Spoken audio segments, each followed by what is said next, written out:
So good afternoon. Thank you so much for taking the time to come together. My favorite program, you probably shouldn't say that, it's like children, but this one truly is. It's called the Northern Border Regional Commission. And funny anecdote, I happened to be in Washington, D.C., visiting our former Congressman Paul Hodes, Yes. and his wife took me up to the balcony to watch the house, and Paul was speaking about the creation of the Northern Border Regional Commission. It's just really funny. So I want to thank Rich Grogan and his colleagues at NBRC, as well as we're always delighted to have Bino Lamontagne with us from the State Department, New Hampshire Department of Business and Economic Affairs. So lucky to have all this talent in one place today. So over the years, we hear from businesses, local governments, and nonprofit organizations about how challenging it can be, particularly over the past year during COVID-19, to access critically needed federal funds. And we know these funds are going to play an important role in our economic recovery all across the country, but particularly right here in New Hampshire. Today, I was telling my staff on our call this morning, I'm wearing pink because I can feel spring is coming. But also with the vaccines coming, I think we're starting to get a spring in our step and see the light at the end of the tunnel here for COVID. And our goal is to build back better. And we've experienced some significant budget shortfalls in our communities. And some of our economic development and infrastructure projects are at risk right now. Now, I want to say at the outset, the very good news that the American Rescue Plan has now passed both the House and the Senate. It'll pass again in the House on Tuesday, tomorrow, the amended version from the Senate, and it will go to the president for his signature this week. And there is funding for cities and towns and for the state of New Hampshire that's going to be critically important.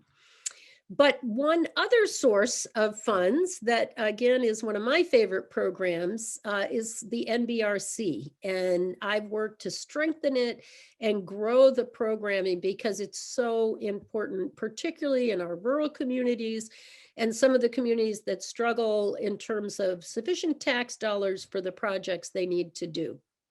So just over the past year, even during COVID, we were working to increase funding for the program. We added another $5 million since 2020. We're up to $30 million. And just to give you a sense of how this program works, it's focused on essentially northern New England and upstate New York. So we have counties in Maine, New Hampshire, Vermont, and northern New York State. And I was proud as a member of the Agriculture Committee. I helped to successfully expand the geographic reach of NBRC so it can now serve more communities. So originally it was Coos, Carroll, Grafton. Now we've added Belknap County is here today and Cheshire County. So we're excited about that. Also, after hearing from many of you, to assist the municipalities and nonprofits facing budget shortfalls in this past year, we were successful in an amendment to allow NBRC to waive the matching fund requirement for grants through 2021. So that's due to COVID. I don't think that will last forever, but it is very important that this round that we're talking about that's opening up right now, there is the opportunity to waive the matching fund requirement. So last year, in August, I was able to tour up in the North Country, and it's always exciting to see firsthand how these NBRC funded projects can propel communities forward. And I look forward to seeing many more of these projects come to fruition in the years ahead. They're typically collaborative projects. So that's one of the things I'm excited about talking about today for you all to learn more about. And there's just such a wide range. When I think back, There's an amazing healthcare facility in Bristol that wouldn't probably exist without NBRC and rural development on the U.S. Department of Agriculture. We've done all kinds of great infrastructure projects. We've done solar panels and community college and just all of these different veteran housing, treatment for opioid and addiction, all of these wide range of issues. And so now I'm excited to turn it over to the NBRC Executive Director, Rich Grogan. And Rich is going to talk more about the program and about the application and how you go about it. And then Rich, if you could just touch on that collaboration, how it's often a combination of sources that come together in these projects, because I think that's important for people to understand right from the get-go. Great. Thank you so much. Thank you so much, Congresswoman, and thank you for your support. And of course, you and your staff for pulling this together. I agree. This is a terrific turnout, and I'm excited to see this much interest and enthusiasm about the NBRC. We're seeing that across all 4 NBRC states this year. It's keeping Andrea and I on our toes, and Bino and his colleagues as well. So that's always a good sign to see enthusiasm and excitement for these projects. I think today it's perfect that this is happening today because it's a really exciting day for us. We just released to our website this morning guidance for the 2021 Economic and Infrastructure Development Grant Program. The Congresswoman mentioned how much we've grown in recent years, and that's absolutely true. We are just sending out guidance today for the exact amount of funding that will be available. It will be over $4.5 million just for the state of New Hampshire this year, plus some ancillary programs that the state's able to deploy in collaboration with us. Back to your word, Congressman, collaboration. Our program director, who's on the call, Andrea Smith, she's going to talk in a little bit more depth about this year's round. But whether you're familiar with our work or not, and I see some familiar faces from current and past grantees on this call, which is great, I hope you'll take a look at this year's guidance. Our website is nbrc.gov, and there's a link right from the homepage to this year's materials. I want to talk just a little bit and mention the match relief that's already been brought up on this call. That match relief is really important, and Congresswoman, I want to take this opportunity to really thank you publicly for your leadership on this issue. I know we had early conversations about this. It's something that was coming down the pike that could be potentially really important for grantees. Andrea is going to go into much more depth on this issue, but we understand that the COVID-19 pandemic has impacted the health of our communities, the way that all of us live, and crucially, our economy. And so this year, if an entity isn't able to provide matching funds for projects because of the impacts of the pandemic, we have designed what we hope is a really straightforward process for requesting this relief. And that is all detailed in the grant materials that are on our website. I absolutely will reference the collaborative spirit of these awards. Not only is that collaboration really happens at a couple of levels. One of them is that this is a true federal and state partnership. We at the Commission don't pretend that we understand what the needs of every community and every state are at the local level. We rely on our state partners to work with us on that, and we have no better partner than Bino Lamontagne on this call and Commissioner Caswell at New Hampshire BEA. Both of them are working closely with us to help us determine, what the best projects are to be funding in a given year. Then collaboration also happens at the project level. Typically, NBRC funding is part of a much broader kind of stack of funding that helps projects move forward. In fact, last year, we had a leverage ratio of 7-to-1. Meaning that our funding was actually a pretty small part of some pretty big projects. But crucially, as the Congresswoman alluded to, it is funding that projects would not be able to get otherwise. And so NBRC plays a really vital role in kind of closing that funding gap from time to time. So I just want to say a couple of other things before I turn it over to Andrea, who's going to go into a little bit more depth on the application process. One of them is that for those of you who've worked with us in the past, NBRC has grown not only in terms of our appropriation, but also in terms of our staff. And so one example of that is Andrea, who's doing an outstanding job, and we're privileged to have her on our team.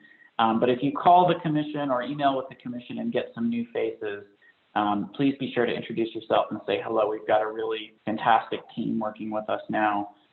The other thing is we will be accepting applications this year via an online application portal, which is something that we've used in the past, but we've really given it, I think, a really good facelift this year, made it a lot easier for applicants. And actually going forward, I'm excited to share that this is the first year that applicants who are awarded funds will be able to actually process reimbursements and do other business through the portal.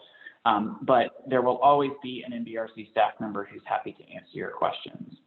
So with that, you know, to be honest with you, I could go on all day about NBRC stuff, but I want to make sure that we leave time for Andrea to discuss some particulars and most importantly for your questions. So I will leave it there, but I am easy to find and happy to answer anyone's questions going forward. So thank you for the opportunity.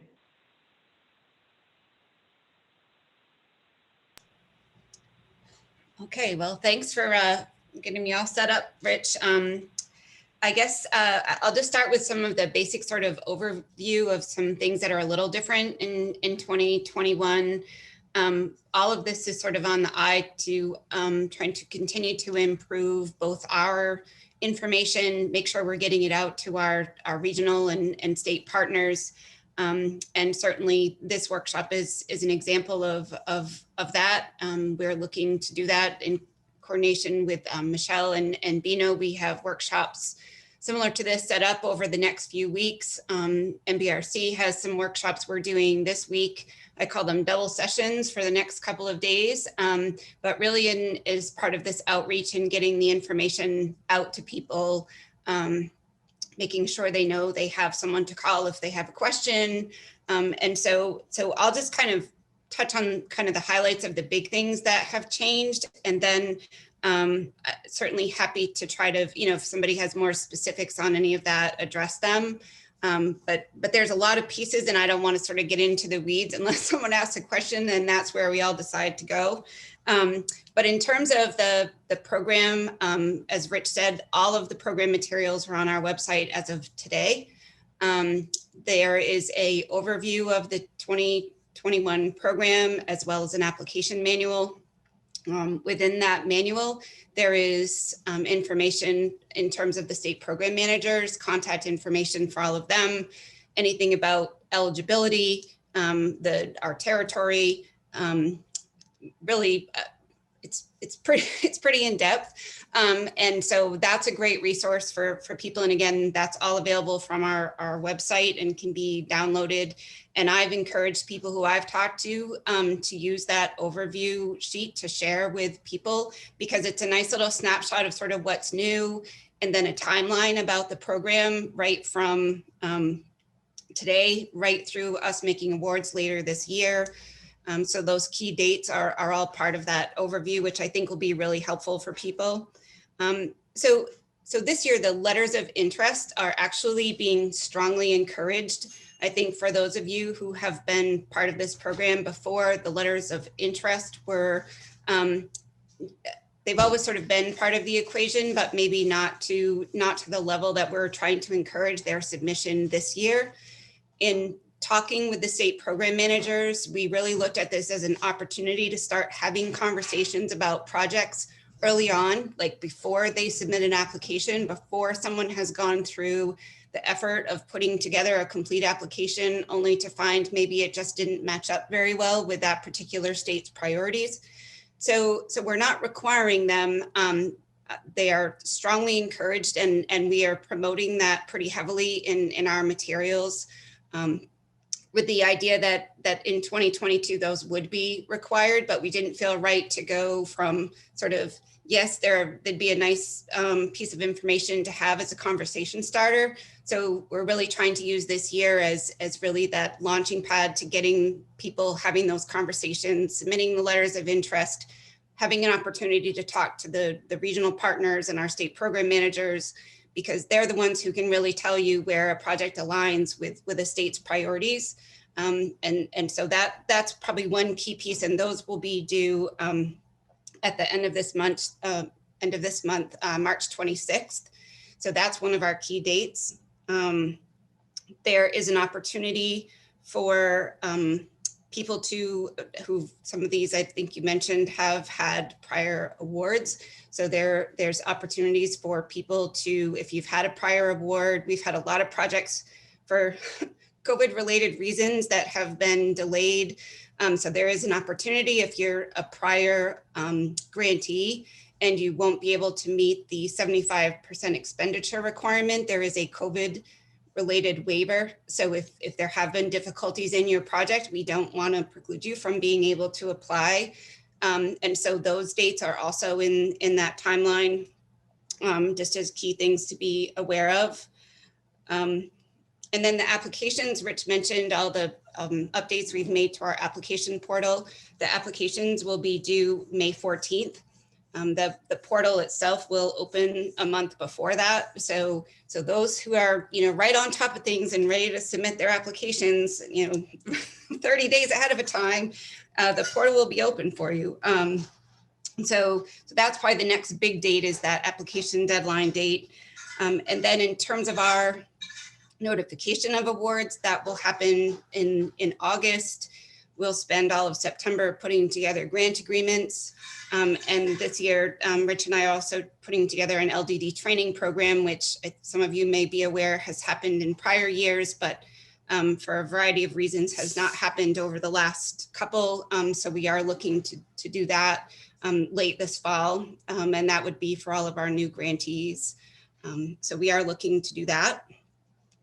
And then I guess I just touch a little bit on that significant, on the match waiver piece. So within the application manual, we have put together guidance as well as an affidavit. So essentially someone who says we need a waiver of match, whether that's partial or in full because of COVID related issues, meaning that there just isn't funding available anymore. All they're going to have to do is complete a waiver and submit it as part of their required application support documents. So within the appendix of the manual, there is a page of guidance, which essentially talks about what the waiver is intended to do. And the second page is a one-page waiver that a grantee, an authorized official on behalf of the grantee would complete and submit. So it comes as part of your application materials. NBRC will flag that in terms of when we do our eligibility review. We will be looking at all the different, did everybody submit this? We do our sort of our checklist. We would make sure the program manager is aware that a waiver had been requested, but there is no other documentation someone is going to have to submit it. It's really as straightforward as completing that waiver and making sure it is submitted with the application itself. So we've tried to make that process pretty simple. On the off chance that anybody on this call might also be part of a 2020 project, I would encourage you to reach out to me separate from this, because we are doing something similar in terms of trying to make it simple. We would be doing a waiver for 2020 projects as well, but that would be coordinated with myself and NBRC staff. So that opportunity does exist for our 2020 grantees as well. So I just mentioned that in case, because I do know, as I've said early on, there's a lot of projects who've encountered a lot of difficulties for a variety of reasons that are COVID related. So I want to make sure I mention that too. And I think those are my key points, but I'm certainly happy to, I don't want to recite the manual to you because it's like 48 pages. So, but there's a lot of good stuff in there. But but I'm certainly You're happy. doing a great job, Andrea. That's a lot of detail, but you've made it manageable. Let's turn it over to Bino Lamontagne for some comments. And then if you do have a question, you've got a couple of options. You can raise your hand electronically here under the participant panel. Or I'm also happy after Bino is finished to go old school if you just want to raise a hand, and we'll go around and get some questions answered by Rich and Andrea and Bino. Bino, welcome. The floor is yours. Thank you so much, Congresswoman Kuster, and I can't thank you enough for all that you do for our state, and obviously really appreciate your support with this program. It's helped a lot of communities, and I really want to give a quick shout out to my dear colleagues at Northern Borders, Rich, Andrea. They're just awesome to work with, and they really do care about these communities. So the scoring process basically starts after the applications are due on May 14th. The applications are then sent back to our friends at Northern Borders to be vetted to make sure that they do qualify. Once that process has happened, then they come to our department, the Department of Business and Economic Affairs. There's a team of folks that the commissioner chooses in order to go through all the applications to then score them. And then once they're scored, it goes ultimately to the commissioner and the governor, who ultimately look at the applications and support the process. I'll go over just a couple of the highlights, if you will, of the scoring process. For example, each application gets 10 points for things like, does the project invest in infrastructure that provides long-term community and economic impacts? That's a 10-point score. And another one, does it expand New Hampshire's skilled workforce in order to ultimately expand the pool of skilled workers? Is the project ready? Is there a match? Those are all things that we consider as the applications are scored. I also want to mention Michelle Morin-Gray at North Country Council is working very closely with us to put on some info sessions. I'm adamant about making sure that we have an info session for every one of the 6 counties that qualify for Northern Borders. So we are going to do it via Zoom this year for obvious reasons. And I do know that Michelle and I have worked on the first 3 in the northern part of the state. So on March 17th at 1 o'clock will be the COAS session. On March 18th, we'll be doing the Grafton County session. On the 23rd, we'll be doing Carroll County's session. And Michelle will be in touch with folks for the Zoom call-in information. And we are working on Belknap, Sullivan, and Cheshire counties for dates as well. So my cell phone number is 603-419-9713. And like the Congresswoman, we are here to serve you and to help you with this process. So please feel free to reach out. Thank you. Excellent, Bino. We are so fortunate to have you here in New Hampshire, and you and I both have a goal of getting some of this funding to the North Country and to help people early in the process. And I think Rich and Andrea share our point of view that we want. I love your process, by the way, with the early letter to start the conversations. Because the most heartbreaking thing for me is to hear of a project that's denied, but they haven't, gotten enough information to understand the how they might have changed it or redirected it. So, and keep in mind, this is not the only source of federal funding. Obviously, we do a tremendous amount with the U.S. Department of Agriculture, Rural Development. Some of the projects I mentioned, I was being a little loose with the list. Some of the projects are funding from the Rural Development Program, which is really excellent. And there's SBA funding and the what do we call it? Community development funding. And so feel free to reach out to our team and we can identify sources of funding if you feel that you've got a round peg in a square hole or a square peg in a round hole and it's not quite fitting the needs that Bino identified as what the state is looking for. But generally those criteria of investing in infrastructure, economic development, and investing in jobs is really a goal that we have in every single one of your communities.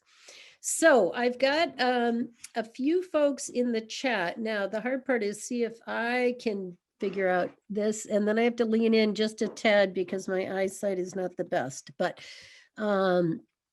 okay. Michelle says, if you're interested in attending an info session, please email her. So she's right in the chat, mmorin at North Country Council, ncouncil.org. And Patty has a good question here. So I think this might be somewhat to Bino. What does it mean, quote, falls in line with state goals? What if it's due to new state regulations? So that's interesting. I don't know if, Patty, do you want to flesh that out first for Bino, or what you meant by new state regulations? Is that something new that's required and you're thinking about how to fund it?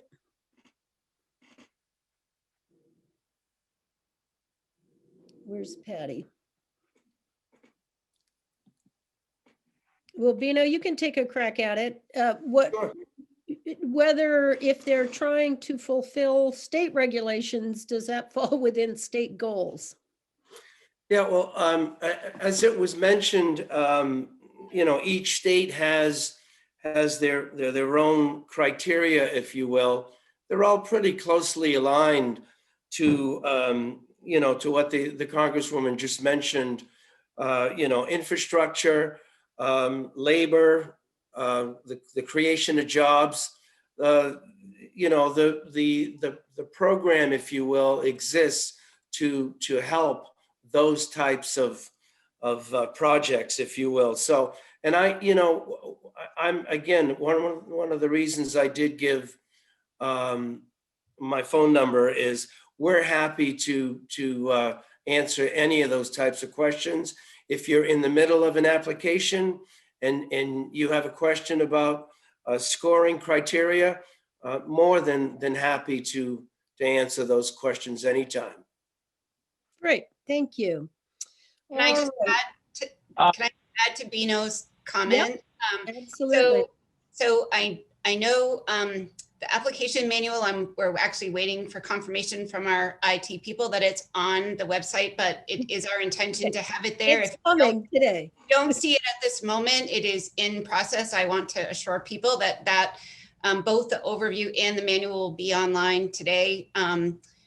We've had some back and forth, but I know they're working on it. And within that application manual is the state specific criteria that Bino referenced. So each state has its own state specific criteria that is equal to 50 points. And then there is NBRC criteria, which is also 50 points. And that's spelled out in terms of trying to maybe see where a project may or may not align, and then that's when having a conversation with Bino and would be really helpful. But the actual scoring criteria of how projects are going to be reviewed and scored is within that application manual itself, if that is helpful. Yeah, very helpful. And then part of that question of Caitlin, who pointed out about getting it up, getting it online today or tomorrow. It sounds like it's coming shortly. Yes. Question about the match. Would a project that comes in with the match score higher than one that does not? That's a very practical question. So, Yep. yeah. Go ahead and Okay, I'll take a crack at it, Bino, and then I'm sure there'll be gaps and I'll let you fill them in. So I probably should have mentioned this when we were talking about the match, but I do want to make sure it's understood that if a project requests a waiver of the match, it is not going to be sort of held against them, or they are not going to score more poorly because they don't have either all of their match or only have a portion of their match. So while a project that has all its match will score well, we have the waiver is not designed to negatively impact an applicant who doesn't have match, whether it's a portion or all of it.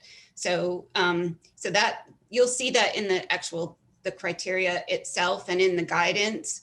But a project who has identified its match and has it secured would receive maximum points. The way that it's designed, I'm pretty sure I'm recalling that correctly, but you certainly get a lot of points if you have identified and secured all of your match. But I just wanted it to be clear that not having match is not going to be held against you if you request that waiver. right. Okay, good. Question from Reggie regarding funding for a wastewater treatment facility. Also wondering if the Historical Society would be eligible. So wastewater treatment or the Historical Society? Hi, I'm Reggie. Hi, Reggie. Yeah, go ahead. I'm the town clerk for Waterville Valley, and we this year have we're told we need to put in a new wastewater treatment plant. So I was wondering if this grant would be something that we could apply for that. Yes. Okay. Yes. Yep. As a municipality or a water or sewer district, that's an eligible entity, as is a if the Historical Society is a nonprofit, a 501c3, Yes, then they also would be eligible for that type of project. Now, if we're looking for funding the Historical Society for possibly for equipment, new computers. We're a fairly new organization. We are 501c3, but some recording equipment to do oral histories. Also down the road, we'd like to build a museum. Now we've got several different things. We did get the Moose Plate grant last year. We were awarded almost $10,000 for that, which we're using for preservation materials and to have an archivist come up and help us with our collection. So down the road, with the museum in mind, I see that you'll do the matching funds and everything. If we were to come up with money to build a museum, part of it would be a good idea to apply for your grant for that. Would you help us with a building? Yeah, I mean, I think that's probably where the scoring criteria will help guide you in terms of where your project matches up with how the state of New Hampshire is prioritizing its money. I mean, I think certainly the entity is eligible and the activity are eligible. The challenge will really be in how sort of that matches up against, other projects. But I think in terms of the quick and easy answer, yes, both of the projects are eligible and the entities are eligible and the activities are eligible. It's how competitive they will be in the scoring criteria when you really look at how New Hampshire is prioritizing its points as is the commission. Okay, thank you very much. And Reggie, that's a really good place to plug the USDA rural development for water treatment. They do a lot of those projects. So Nick or Brian can reach out and give you a contact to learn more about that as well. Okay, and how do I contact them, Richard? Nick? They can reach out to you. We've got contact information for you. Okay, great. Thank you very much. I appreciate it. Yeah, Hi, no problem. my name is Nick Brown with Congresswoman Kuster's office. I'll put my email address into the Zoom chat right now for anyone who has any questions to follow up after. Great. And our goal, we are agnostic. We are not limited. These folks work for these programs. And so we want to identify these programs. And I'm a big fan of NBRC. But our goal of representing the second district is to get you funding wherever is the best place to get funding. So, okey doke. Let's see. Application manual is online. Wow, that was instant. We did great with that. Thank you for Kathleen for giving us a heads up. Okay, Charlene Lovett, who is the mayor of Claremont. Bino mentioned the scoring criteria. And one are there matching funds to the waiver? Oh, I think we covered that, Charlene. Now, hopefully you got the answer. You won't be penalized for requesting a waiver. And then we've got the link to NBRC. Thank you for that. And then the question again, will the projects that have the match score higher? The answer is no. I mean, if they have the match, they'll score well. That's what Andrea said. But if they waive the match, they won't be penalized. Maybe that's the best way to say it. Okay, the application is live and the scoring starts on page 11. Thank you, Michelle. And there's the link for the application. All right, Stephanie, we have a construction loan for a new building. Can funds be used toward the loan as the project will likely be complete before the notice to proceed is issued? Well, there is a practical question. I like that one. Yeah. So no, you would not be able to expend funds or pay for existing debt for a project. The notice to proceed, which is what I essentially call our line in the sand, which is you have your project's been selected, you have your executed grant agreement, the other forms we need are in place, and you're ready to move forward. Anything that happens before the issuance of that notice to proceed is not eligible for NBRC reimbursement, and your matching funds cannot be counted. So that really is your date to work from. And that's not just expending money, that's committing money too. So I always warn folks who are doing construction projects that while you want to, I get it. I live in Maine. I understand the construction season is extremely short, shorter in some years than others. But a lot of times people are anxious to get their bid documents together. And while that's good to do, we don't want you to secure a contractor, an architect, an engineer. Any of that cannot happen before you receive a notice to proceed. So that's a really good question, because that date is extremely important for everybody to know about. And a good precaution so that the organization isn't left hanging if the funding doesn't come through. So I think that's important. Great. And Nick Brown can be reached, nick.brown, mail.house.gov. Brian Breshnahan, same, mail.house.gov. Okay, Paul Hayes. By waiving matching funds, who are you taking the pressure off of during COVID? That's interesting. I mean, I can start with that, and I'm sure Rich or Bino may have additional thoughts. I mean, the hope is that we're taking the pressure off an eligible grantee so that they can still apply for the money. Because if we didn't have the waiver in place and they were having a really hard time securing that match, they would have to wait a year. So my hope is you're helping a grantee, which could then mean a community. I mean, we do a lot of infrastructure projects. I mean, some of those are health and safety related. So I feel like it's a ripple effect in my opinion, but certainly I feel like we're helping grantees who might not be able to apply if the match piece could not be waived. And that's where it came from. I'll certainly say on behalf of the conversations I had with my colleagues to get this into the legislation, we were concerned hearing from organizations that weren't going to be able to apply this year, 2021. They were going to have to wait. And it was just sort of a catch-22. The reality is they need help this year more than ever before.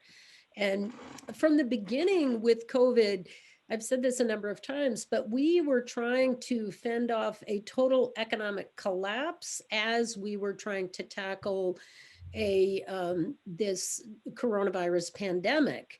And all of the programs that came out of Washington, and this is the Paycheck Protection Program and the extension of unemployment and the individual checks to families, all of that was intended to keep the country and the economy moving forward, even while we had to shut down for a public health crisis. And the goal was that people would stay in their home, would be able to feed their children, would be able to keep their lives functioning and moving forward, even though we were up as high as 16% unemployment in the spring. And it's true for our communities and our nonprofits as well. We've heard from municipalities, and I'm sure Charlene, I've had conversations with you over the months, and Gorham and Berlin and Plymouth and all of you. The risk, sorry about that. The struggles from people not being able to pay their property taxes or other sources of revenue. The state of New Hampshire, I remember a phone call with the governor last spring, May, June, frantically trying to help us with this, the assistance. The state of New Hampshire, we lost $500,000 from our rooms and meals, and the 90% drop in tourism and hospitality last spring. So we're all trying to work together to make everyone whole again, and as I say, build back better. Let's have our communities, the lessons we learned about the frailties and the challenges that people face in many ways, childcare and broadband, and it was like pulling back a curtain on some of the challenges that our communities have. Let's really put our shoulder to the wheel and come back even stronger. Okay, and Sam Cooperwall and Tom Giancola. So Tom, I'm sorry, I had not introduced. Tom was the one who reached out to all the folks in Cheshire, Sullivan County as well. So we're delighted to have you all here. Okay, Peter Corey, the waiver also helps the 2020 grant awardees that suffered negative cash flow impacts resulting from the economic downturn created by COVID-19. And I think that's really important. If you're a 2020 grantee, reach out to Andrea for that conversation, because I know the greatest frustration were people that had terrific projects going and then just were dealing with these roadblocks from COVID. I just want to mention that we will be doing outreach from the commission specific to those 2020 grantees. So we're not expecting them to call us. We are going to be reaching out to them and make sure they're aware of it. I mean, certainly there are projects that have already sort of got their notice to proceed and are humming right along, and that's awesome for them. But we will be reaching out to all 2020 grantees and to let them know about this waiver, and so there will be outreach on that piece too. They don't have to call us. We'll call them. Okay, that's even better. Andrea, is there a place on the website with lists of past grantees? Yes. Because I think that will really be helpful. If you're new to this program, or even if you've applied in the past, but you've got some other things going on, again, nonprofit organizations, municipalities, take a look at those lists. It'll help you brainstorm some of the ideas that have been successful. And then take a look again at those criteria that Bino talked about the infrastructure, the economic development, and then the creation of jobs is a big part of it. We're trying to create good paying jobs in these rural communities, and that's certainly a big commitment for our office. All right. They exist on our website and they're broken out by year and by state. So if you're interested in looking at projects within New Hampshire, but also maybe ideas of what other types of projects have been funded in the other states, Yeah. that also may be helpful. But yes, all of that is on our website. Terrific. Terrific. Okay, couple more. This one's from Paul. Can anyone quantify or speak to the need, increased or not, for these grants during COVID? I think that's a really interesting question, Paul, and we may not know the answer till we get these applications. Some organizations and some communities have really jumped on it. They have identified needs, some of them directly related to COVID. Certainly, let me just say, for an example, rural broadband is a top priority for us. We're working all of the, I'm a part of Representative Clyburn's rural broadband task force, and we're putting funding in each of these COVID relief bills. A lot of funding in the package, the Recovery Act that we've just passed, and there'll be more funding in the American, the rescue plan that we just passed and the recovery plan that's coming. So, as I say, COVID pulled the curtain back. You know, we've had food insecurity. 1 in 7 families in this entire country food insecure during COVID. But I can also imagine, Paul, that the flip side of that is there may be some situations where there are fewer grants because people have been just so distracted by trying to just stay afloat that they haven't been dreaming up new projects that would be nice. So I don't know, Rich or Andrea, if you have a sense of that. Sure, I'd be happy to speak to that directly, Paul. I think, you know, in terms of quantifying that need during COVID, you know, our grant round last year was a similar time of year. And I think we saw a significant increase in requests last year by a margin of about 36% over 2019. It's really hard to determine whether that increase in requests was due to COVID because the pandemic was so new. As you all, I'm sure, is imprinted in your brains, it was about this time last year when things started kind of to shut down. And, you know, we had a sense that a lot of the folks who applied to us, their projects were already kind of baked in and moving along before they applied to us. So I think to answer your question about quantification, we're really interested to find that out as well. We're hearing a lot of interest this application season, but until 5 p.m. on May 14th, we won't know for sure both the flavor of those applications related to COVID and whether there was, you know, an increase or a decrease based on prior years. But I agree, it's an excellent question. And we have been trying to get the word out about the increase in the program. And when I say we went up to 30 million, that's across the 4 states. But to have New Hampshire have over $4 million is really, really a great start, you know, and we'll keep pushing that. We'll keep trying that. All right, from Todd, the match waiver asks for a brief description of why the match is unavailable or any supporting data. Could you provide any examples of information or data that would be appropriate to include here? I would imagine it's something to the effect of you've struggled with fundraising during COVID or you have a setback in municipal revenue. But Andrea or Rich, anything you want to add there to why an applicant might be requesting a waiver? I'm happy to kick that off, and then Andrea, I'm sure we'll be able to fill in a little bit. We are.